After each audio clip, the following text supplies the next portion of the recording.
আজিৰ ভিডিঅ'টো মই আৰম্ভ কৰিছোঁ মাৰ ঘৰৰ পৰা দুপৰীয়া ভাত সাজৰ আৰু যোগাৰৰ পৰা আৰম্ভ কৰিছোঁ। এফালে মই তিতা কেৰেলা আৰু বেঙেনা আৰু নেফাফু ফ্ৰাই কৰিব লৈছোঁ, এফালে কাটি লৈছোঁ ধুনীয়াকৈ, আৰু এফালে মই সানি লৈছোঁ নিমখ হালধি ফ্ৰাই কৰিবৰ কাৰণে, জুইত ফ্ৰাই কৰিম। দুপৰীয়া সাজ খাবৰ কাৰণে ৰেডি হৈ গ'ল। এয়া বাঢ়ি লৈছোঁ, সজাই মেলি লোৱা নাই আৰু দেই। এয়া কলডিল আলু বুট দি মায়ে ৰান্ধিছিল, লগতে ৰান্ধিছিলে কণ বিলাহী আৰু হাঁহৰ ডিম দি, আৰু এয়া কুকুৰা মাংসৰ লোকেল মাংস আছিল যোৱাকালি। দুপৰীয়া সাজ খাই বৈ অলপ শুলোঁ, তাৰপিছত এইফালে ৰেডি হ'লোঁ এফালে যাবৰ কাৰণে।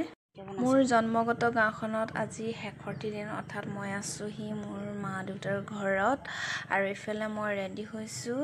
মিচিং জনজাতিসকলৰ এখন সকাম খাবৰ কাৰণে নিমন্ত্ৰণ কৰিছিল, দেখাটো দিবৰ কাৰণে ওলাইছোঁ। লগতে এইফালে কেইখনমান উঠাই লৈছোঁ ফটো আৰু বনাই লৈছোঁ ৰিলছ।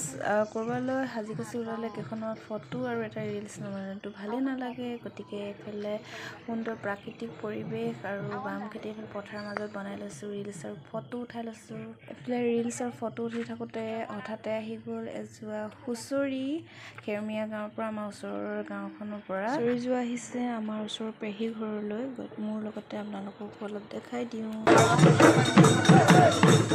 বিহুৰ হুঁচৰি চাই মেলি আমি পাই গ'লোহি সকামৰ ঘৰ। এইফালে সকামৰ ঘৰত শাক কুটি আছে, এইফালে ৰন্ধাই ৰান্ধি আছে, এইফালে মাংস কটাই মাংস কাটি আছে। এতিয়া মই সকামৰ ঘৰৰ মূল মানুহজনক দেখাই দিছোঁ, এইফালে তেওঁৰ মুখে শুনক। এয়া বুলি ৰেগণ্ডাৰ দহা চলি আছে, এইবোৰ পিছত কম আকৌ। ৰেগণ্ডাৰ দহা চলি আছে, তোক দেখাই দিওঁ ৰ। এইটো ৰেগণ্ডা দহা চলি আছে, আপোনালোকে আহিব, মাতিছো যেনেকে তেনেকে দেখা দিয়াটো ভাল হয়। সকলোকে এয়া বনি আছে কদে, এয়া আমাৰ খানা বনি আছে, এয়া খানা বনি আছে, এইখিনি পাওঁ এয়া খানা গোটেইখন বনি আছে। এয়া আমাৰ নিজৰ পৰম্পৰাৰ আমাৰ কাৰিকৰে বনাই আছে খানাটো। আপোনালোকক সকলোকে আহিবলৈ মই আহ্বান কৰিছোঁ। গাহৰিকেইটা দেখাই লওক, গাহৰি দেখাই দিছোঁ। এয়া গাহৰি কাটি আছে, এতিয়া দুটা গাহৰি গ'লেই, এটা গাহৰি বনোৱা হ'ল। এইফালে দুটা, এয়া দুটা, এইফালে এটা চফা কৰি আছে, তিনিটা, এই আগত এটা চাই লোৱা।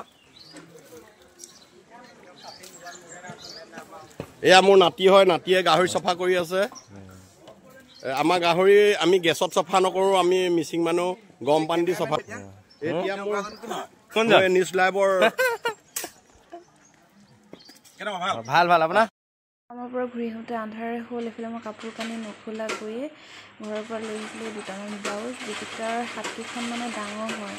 ভাবিলোঁ ঘৰৰ মেচিনটোতে হাতকেইখন ঠেকাই লওঁ, এনেও ঘৰলৈকে যাব লাগিব, গতিকে কাপোৰটো নুখুলিলোঁ।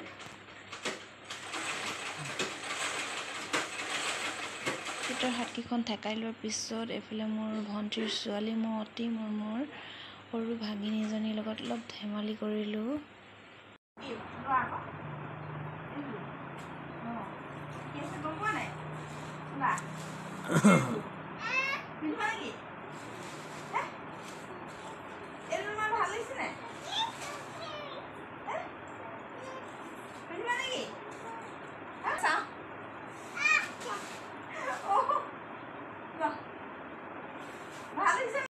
প্ৰকৃততে তাইক লাগিছিল চকলেট নিদিয়াৰ কাৰণে, তাই অন্য বস্তু দিয়াৰ কাৰণে লোৱা নাই।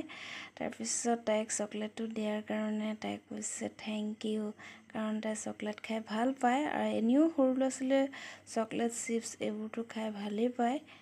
তাৰপিছত আমি ঘৰতে ভাত পানী খাই বৈ তিতাবৰ ঘৰলৈ আহিলোঁ। ঘৰত বস্তু পাতি থৈ আকৌ তিতাবৰ ASTC ফ্ৰণ্টত হৈ থকা বিহুৰ সাংস্কৃতিক সন্ধিয়া চাবৰ কাৰণে ওলাই আহিলোঁ।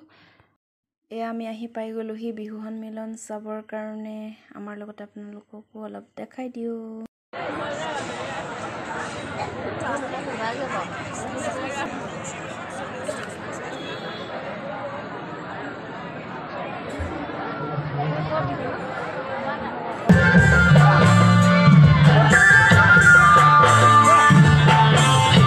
বহুত বেছি দূৰত নহয়, 3 ঘণ্টা বাদ ডিব্ৰুগড় শাসন মোৰ ঘৰ নাৰগতীয়া। এটা জোৰদাৰ হাত চাপৰি হ'ব লাগে। আছিলি নে নাই তাৰ বন্ধু দেখাত